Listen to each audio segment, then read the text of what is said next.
আমার ঠিক সামনে যে লাল রঙের দৃষ্টিনন্দন ভবনটি দেখছেন, এটিই সেই বিখ্যাত চ্যামেরি হাউস। এটি সারদা একাডেমির আইকন। ১৯০৭ সালে এটি নির্মিত হয়েছিল এবং বর্তমানে এটি একাডেমির প্রিন্সিপাল স্যারের বাসভবন হিসেবে ব্যবহৃত হয়। সারদা একাডেমির প্রাণ হচ্ছে এই পদ্মা নদী। একাডেমির সীমানার গা ঘেঁষে পদ্মা বয়ে চলেছে।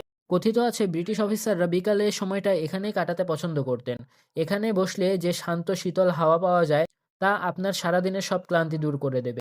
পুরো ক্যাম্পাসটি ঘুরে দেখার সময় একটা জিনিস বারবার মনে হচ্ছিল।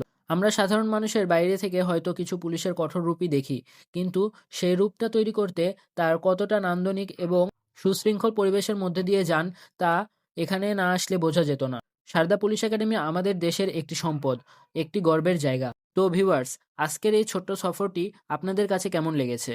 আপনাদের কি কখনো সারদাতে আসার সুযোগ হয়েছে? হলে অবশ্যই আপনার অভিজ্ঞতা কমেন্টে শেয়ার করুন। আর যদি ভিডিওটি ভালো লেগে থাকে তাহলে লাইক দিতে ভুলবেন না। তো আমরা ঘোরাঘুরি শেষ করে দেন আবার চলে আসি আমাদের জন্য যে নির্ধারিত পিকনিক স্পটটা ছিল এখানে। কারণ এখানে আমাদের জন্য রান্না করা হইতেছিল। প্রায় ২টা বেজে গেছে, আমরা সবাই ঘুরতেছি। তো তার জন্য আমরা সবাই এখানে এসে খেতে বসে যাই। যেহেতু আমরা সবাই জুনিয়র, তো ভাইয়েরা বলল তোমরা আগে খাওয়া-দাওয়া করে নাও, দেন আমরা খাবো। তো আমিও যেহেতু ক্যামেরাম্যান, তাই ভিডিও করতে হবে। তাই এইজন্য পরে ভাইয়াদের সাথে আমিও খেয়ে নিই। দেন সবাই খাওয়া-দাওয়া শেষ করে আমরা চলে আসি আমাদের পিকনিক স্পটের এখানে। ভাইয়ারা সবাই কিছু বক্তব্য দেবে। আর আমাদের জন্য খেলার ব্যবস্থা ছিল, আবার লটারির ব্যবস্থা ছিল। এগুলোও শেষ করে দেন আমরা আবার কলেজের উদ্দেশ্যে রওনা হয়ে যাব। তো কিছুক্ষণের মধ্যে সন্ধ্যা লেগে যায়।